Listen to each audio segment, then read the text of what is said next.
Good morning friends and welcome to learning media. और आज के इस वीडियो में हम BECC 134 जो है हमारा इंट्रोडक्शन टू मैक्रो इकोनॉमिक्स का पार्ट 2 को कवर करेंगे। दोस्तों जैसे कि पता है कि एग्ज़ाम्स बहुत ही पास आ चुके हैं, एग्ज़ाम 25 को हैं और हमारे पास इतना सफिशिएंट टाइम है नहीं कि हम पूरे बुक को कवर कर सकें। तो इस वीडियो में दोस्तों मैं आपको एक साइनॉप्सिस दूंगा, एक ब्रीफ साइनॉप्सिस दूंगा, जिससे आप लोगों को एक आइडिया लग जाएगा कि आप लोगों को पढ़ना क्या है। इंपॉर्टेंट टॉपिक्स जो मैंने दिए थे उसके साथ आपको कोरिलेट करने और इम्पॉर्टेंट जो टॉपिक्स हैं केवल उनको कवर करके जाना है। अगर आप पूरे इंपॉर्टेंट टॉपिक्स को भी कवर कर लेते हो दोस्तों तो ये आपके लिए काफ़ी स्कोरिंग सब्जेक्ट हो जाता है। तो दोस्तों वीडियो शुरू करने से पहले मेरी आपसे रिक्वेस्ट है, अगर आपने अभी तक हमारे चैनल को सब्सक्राइब नहीं किया तो इसे सब्सक्राइब कर लें। और अगर आपको हमारा वीडियो पसंद आ रहा है तो इसे लाइक कीजिए और शेयर करना ना भूलें। तो दोस्तों हमारा सबसे पहला टॉपिक है, हमारा ये ब्लॉक है ISLM मॉडल एनालिसिस। तो IS का मतलब होता है दोस्तों इन्वेस्टमेंट सेविंग, और ये जो इन्वेस्टमेंट सेविंग कर्व है दोस्तों यानी IS कर्व जो है वो हमारा गुड्स मार्केट में इक्विलिब्रियम को शो करता है, ठीक है। और वहीं पे LM होता है liquidity preference and money supply, तो ये मनी मार्केट में इक्विलिब्रियम को शो करता है दोस्तों। और जब हम ISLM दोनों के कर्व को एक साथ ड्रॉ करते हैं तो उसे हम बोलते हैं कि गुड्स मार्केट और मनी मार्केट के रिलेशन को उसमें हम शो करते हैं ISLM कर्व में, ठीक है। तो दोस्तों ये जॉन हिक्स द्वारा डेवलप किया गया था, इसे हम बोलते हैं ISLM मॉडल भी बोलते हैं। और इसे हम कह सकते हैं कि किनीशियन मॉडल का एक ग्राफिकल रिप्रेजेंटेशन है, ठीक है। जो किनीशियन मॉडल थ्योरी हमने पढ़ी थी पार्ट 1 में, उसी का एक ग्राफिकल रिप्रेजेंटेशन अगर हम बना दे तो वही है हमारा ISLM मॉडल, ठीक है दोस्तों। तो ये है हमारा जो नेशनल इनकम और एग्रीगेट डिमांड का कर्व है, और इसमें मैं IS कर्व भी आपको समझाऊंगा। पर IS कर्व को समझने से पहले कुछ इंपॉर्टेंट रिलेशन दोस्तों समझ लो। रिलेशन हमारा कुछ इस प्रकार है कि इंटरेस्ट रेट जो होता है दोस्तों वो इनवर्सली प्रोपोर्शनल होता है इन्वेस्टमेंट के, ठीक है। यानी अगर हमारा इन्वेस्टमेंट बढ़ता है तो रेट ऑफ इंटरेस्ट दोस्तों कम हो जाएगा, और अगर इन्वेस्टमेंट कम होता है तो रेट ऑफ इंटरेस्ट हमारा जो है बढ़ जाएगा। इसी का उल्टा है, रेट ऑफ इंटरेस्ट अगर बढ़ रहा है इन्वेस्टमेंट कम हो रहा है, इन्वेस्टमेंट अगर बढ़ रहा है तो रेट ऑफ इंटरेस्ट कम हो रहा है, ठीक है दोस्तों। पर इस चीज़ को आपको ध्यान रखना है कि इन्वेस्टमेंट और सेविंग के बीच में भी एक इनडायरेक्ट रिलेशन है। यानी अगर हमारा रेट ऑफ इंटरेस्ट RBI द्वारा बढ़ा दिया जाता है तो सेविंग बढ़ जाएगी,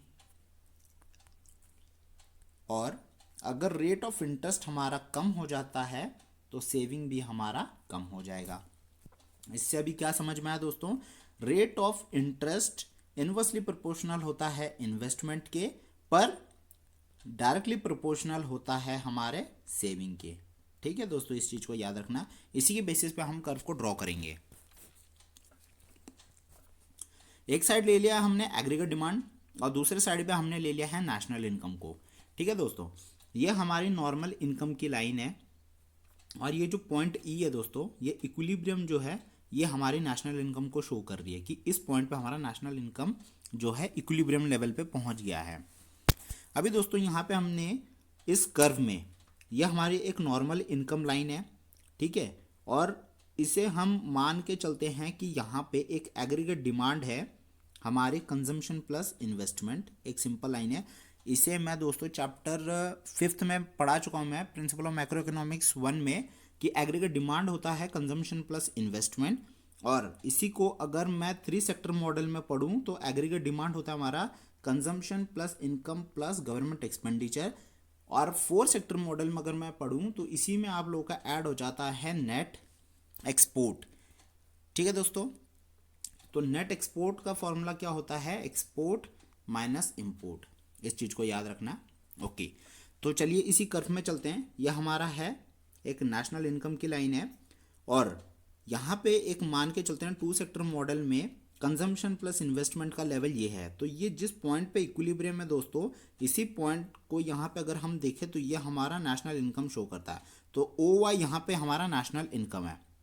अभी किसी वजह से हम मानते हैं कि रेट ऑफ इंटरेस्ट गवर्नमेंट ने कम कर दिया है, तो मैंने अभी कहा था रेट ऑफ इंटरेस्ट अगर कम हो जाता है तो इन्वेस्टमेंट बढ़ जाता है। तो हमारा नया इन्वेस्टमेंट लेवल मान लीजिए यहाँ पे कंजम्पशन प्लस इन्वेस्टमेंट 1 हमने ले लिया है, और इसका जो इक्विलिब्रियम लेवल होगा ये वो ये होगा। और अगर इंटरेस्ट रेट कम होता है तो इन्वेस्टमेंट लेवल और बढ़ जाएगा, जिसकी वजह से हमारा इनकम लेवल Y2 में चला जाएगा। ठीक है, तो दोस्तों ये वाली जो इक्विलिब्रियम पॉइंट है ये टाइम टू टाइम अपने आप इक्विलिब्रियम जो है मार्केट ले रही है। पर जैसे जैसे हम लोग देख रहे हैं कि रेट ऑफ इंटरेस्ट कम हो रहा है, हमारा इन्वेस्टमेंट बढ़ रहा है। इन्वेस्टमेंट जब हमारा बढ़ रहा है तो नेशनल इनकम ऑटोमेटिकली हमारा बढ़ रहा है। ठीक है दोस्तों, अभी इसी को अगर हम इस लाइन को इक्विलिब्रियम के इन पॉइंट को अगर हम एक्सटेंड करें तो फिर हम यहाँ पे देखेंगे जैसे जैसे रेट ऑफ इंटरेस्ट हमारा कम होता जा रहा है वैसे वैसे हमारा इन्वेस्टमेंट बढ़ रहा है कि नहीं। इन्वेस्टमेंट इसी को जब हम एक्सटेंड कर रहे हैं, और ये जो Y2 पॉइंट है इसको यहाँ एक्सटेंड कर लिया, Y1 पॉइंट को जब हम ऐसे एक्सटेंड कर रहे हैं तो हमें 3 पॉइंट्स मिल रहे हैं जो हमारे नेशनल इनकम को ही शो कर रहा है। ठीक है, तो हम लोग देख रहे हैं कि जैसे जैसे इंटरेस्ट रेट हमारा कम हो रहा है तो नेशनल इनकम बढ़ रहा है। ठीक है, तो एक कर्व अगर हम ड्रॉ करते हैं तो ये हमारा IS कर्व होता है। IS कर्व हमेशा दोस्तों डाउनवर्ड होता है। ठीक है, होप आपको IS कर्व समझ में आ गया होगा। चलिए देखते हैं अब LM कर्व को। तो दोस्तों LM कर्व में हम एक साइड पे रेट ऑफ इंटरेस्ट लेते हैं और दूसरे साइड पे हम मनी डिमांड लेते हैं।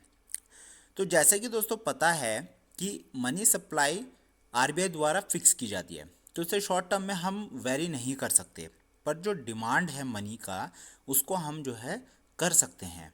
ठीक है, तो दोस्तों हम ये मान के चलते हैं कि मनी सप्लाई हमारा फिक्स है जो कि RBI फिक्स करती है, पर जो डिमांड है वो लोगों की जो है MD है। ठीक है, अभी जैसे जैसे लोगों की डिमांड बढ़ रही है, लोगों के पास मान के चलो कि लोगों के पास पैसा है तो वो डिमांड है, उनके पास डिमांड करेंगे तो कंजम्पशन बढ़ेगा, कंजम्पशन बढ़ेगा, पर मनी सप्लाई तो हमारी फिक्स है कि नहीं। तो मनी सप्लाई जब फिक्स होती है और डिमांड जब बढ़ रहा होता है तो RBI क्या करती है, रेट ऑफ इंटरेस्ट को बढ़ा देती है।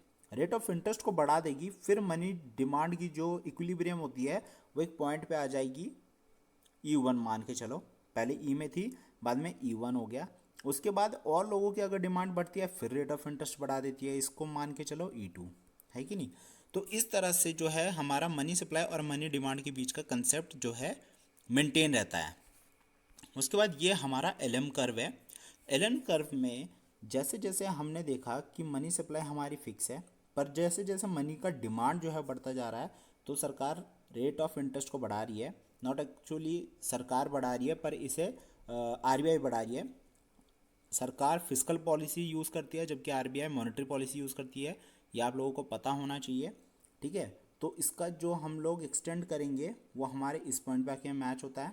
इस पॉइंट को जब हम मैच करेंगे तो इधर हमारा MD2 है, और ये इस तरह से हमारा एक कर्व जो हम बनाएंगे इसे हम बोलते हैं LM कर्व। तो दोस्तों ये याद रखना कि जो IS का जो कर्व है वो हमेशा अपवर्ड रहता है, जबकि जो LM कर्व होता है वो हमारा डाउनवर्ड रहता है। तो जब हम ग्राफिकल रिप्रेजेंटेशन करते हैं दोनों कर्व का तो हमारा इस प्रकार से बनता है। ठीक है दोस्तों, और ये इक्विलिब्रियम पॉइंट को शो करता है गुड्स मार्केट और मनी मार्केट के बीच में। उसके बाद हम दोस्तों देखेंगे कि शिफ्ट इन IS कर्व। तो ये हमारा IS का कर्व है दोस्तों, यहाँ पे हमने देख रखा है, ये हमारा IS का कर्व है, ये हमारा IS का कर्व है, और ये वाला हमारा LM का कर्व है। ये इक्विलिब्रियम पॉइंट है, रेट ऑफ इंटरेस्ट ये है। तो दोस्तों हम मान के चलते हैं कि ऑटोनोमस स्पेंडिंग ये किसी भी तरह से हो सकती है। जैसे मान लीजिए कि गवर्नमेंट की एक्सपेंडिचर है वो बढ़ रही है, अगर गवर्नमेंट अपना एक्सपेंडिचर बढ़ा रही है, आउटपुट लेवल बढ़ेगा, आउटपुट लेवल बढ़ेगा तो रेट ऑफ इंटरेस्ट बढ़ेगा, है कि नहीं दोस्तों। और रेट ऑफ इंटरेस्ट अगर बढ़ता है तो IS कर्व हमेशा राइटवर्ड शिफ्ट ले लेगा। ठीक है, इंटरेस्ट रेट बढ़ेगा तो हमारा IS कर्व राइट में शिफ्ट ले लेगा। यहीं पे अगर इस चीज़ को हम उल्टा देखें तो कैसे होगा, अगर लेफ़्ट शिफ्ट हमें शो करना है तो जैसे गवर्नमेंट की एक्सपेंडिचर अगर कम होती है तो हमारा आउटपुट लेवल भी कम हो जाएगा, आउटपुट लेवल कम होगा तो रेट ऑफ इंटरेस्ट को RBI कम कर देगी, और इससे हमारा जो है IS कर्व हमारा लेफ़्ट की तरफ शिफ्ट हो जाएगा। ठीक है दोस्तों, उसके बाद हम LM कर्व के शिफ्ट को एक बार देख लेते हैं। जैसे जैसे लोगों के पास देखा हमने कि डिमांड मनी की बढ़ रही है, पैसा आ रहा है तो आउटपुट बढ़ रहा है, आउटपुट बढ़ रही है तो RBI क्या कर रही है, रेट ऑफ इंटरेस्ट को बढ़ा रही है। रेट ऑफ इंटरेस्ट को जब बढ़ाती है तो जो LM कर्व है आपका वो राइटवर्ड शिफ्ट ले लेता है। ठीक है दोस्तों, सिमिलरली उल्टा अगर हम देखें इसका मनी डिमांड लोगों की कम हो रही है, किसी वजह से हो सकता है, इन्फ्लेशन की वजह से हो सकता है, या फिर लोगों को रोज़गार नहीं मिल रहा, अनएम्प्लॉयमेंट की वजह से हो सकता है। तो उससे आउटपुट लेवल कम हो जाएगा, आउटपुट लेवल कम हो जाएगा तो आरबीआई रेट ऑफ इंटरेस्ट को कम कर देगी। अगर रेट ऑफ इंटरेस्ट को कम करेगी तो हमारा जो एलएम कर्व होगा वो लेफ्टवर्ड शिफ्ट होगा, ठीक है दोस्तों। और यही हमारे रियल जीडीपी और रेट ऑफ इंटरेस्ट के रिलेशन को शो करता है। उम्मीद है आप लोगों को ये चैप्टर समझ में आया होगा। ये मैंने पूरे ब्लॉक का एक ब्रीफ इंट्रोडक्शन दिया है। इस चीज़ को जब आप डिटेल में पढ़ोगे तब आपको ये चीज़ कंसेप्ट क्लियर होती रहेंगी। अगर आपको कोई डाउट है तो आप कमेंट सेक्शन में हमसे ज़रूर पूछ सकते हैं। वीडियो को यहीं पे समाप्त करते हैं। Thank you and have a nice day ahead.